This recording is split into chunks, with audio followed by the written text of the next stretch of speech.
through the forest I have gone, but an Orphean found I none, on whose eyes I might approve this flower's force in stirring love.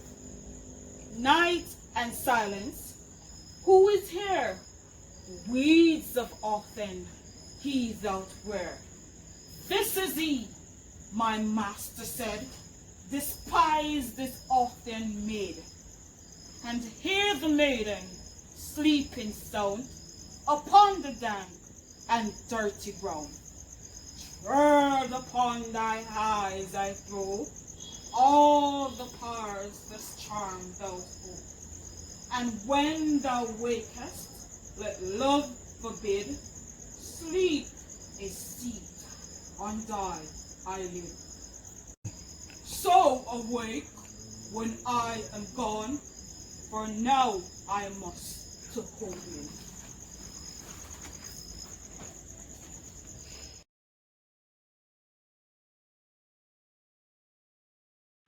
Hi guys, good afternoon and welcome back to another episode of your literature class. So we have been looking at A Midsummer Night's Dream, and of course it's a beautiful play, and so far we have been loving it. So what you will have just seen is an enactment of Pluck's soliloquy in Act 2, Scene 2. But before we get into the analysis of this soliloquy, I just want us to do some revision. So we already know, one of the things that we know about A Midsummer Night's Dream is that it is a comedy. And one thing that we know about a comedy is that it's Shakespeare comedy is usually about love, and it usually ends in marriage or an happy ending with a problem to be solved.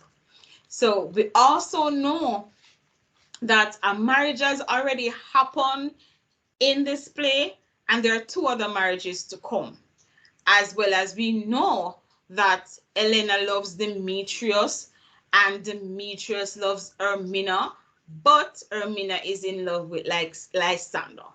So there's a little bit of love feud thingy going on there, and we are aware that, you know, there's going to be a problem because one character is in love with, one female character is in love with a different male character, and another female character is in love with somebody else. So that is going to be something epic.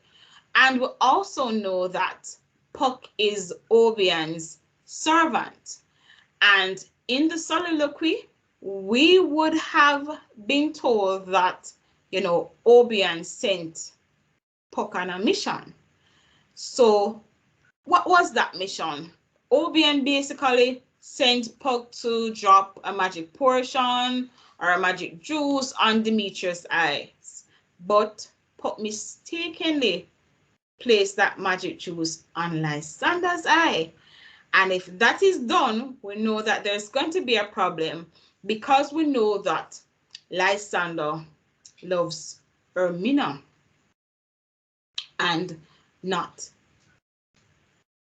Elena. So let us look at the soliloquy. So in the first line of Puck's soliloquy, we see that he has been going through the forest and he has been looking for Demetrius.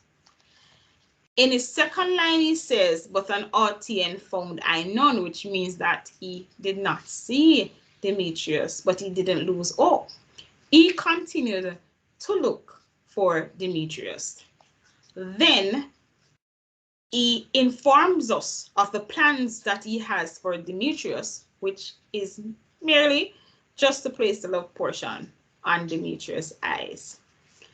And when he does find someone in the forest that looks, or that he thinks is Demetrius because of the individual's clothing that he is wearing, he acts upon that opportunity simply because he doesn't want to lose that opportunity, and he wants to make his master Obian proud. So what he does is that he takes the magic juice and he places it on Demetrius' eyes, right? And then he leaves. He says a spell and then he leaves. He says, when thou wakest, let love forbid. So he's saying, okay, Demetrius, when you wake, you shall love your maid, your maiden that basically loves you. And Demetrius' maiden would have been Elena, because Elena is the one who's in love with Demetrius. So he leaves, and when he is leaving the stage, the final thing that Obion says is that not Obion. The final thing that Puck say is that I must know to Obion, meaning that he must now go back to Obion and let Obion knows that he has completed the task that he has, or the mission that he has sent him on.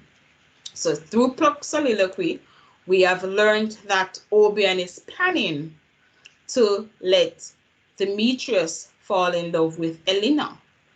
And we have also learned that Obion is working on Demetrius' behalf. So a soliloquy helps us, the audience, to see the plans that a character has for another character that character doesn't know. So in this case, we saw the plans that Obion had for Demetrius, and Demetrius himself is not aware of it.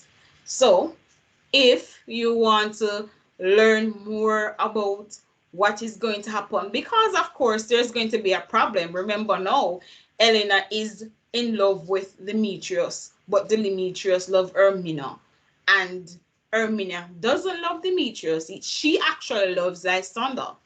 And with Puck placing the juice on on Lysander's eyes instead of Demetrius, you know that the problem is both men are going to love one female, and that is going to be Elena. So Ermina is going to be left without a lover. So stay tuned and you will learn more about what happens in Midsummer's Night's Dream, what happened to Ermina and Lysander, what happens to Demetrius and Elena. Have yourself a great day. See you next class.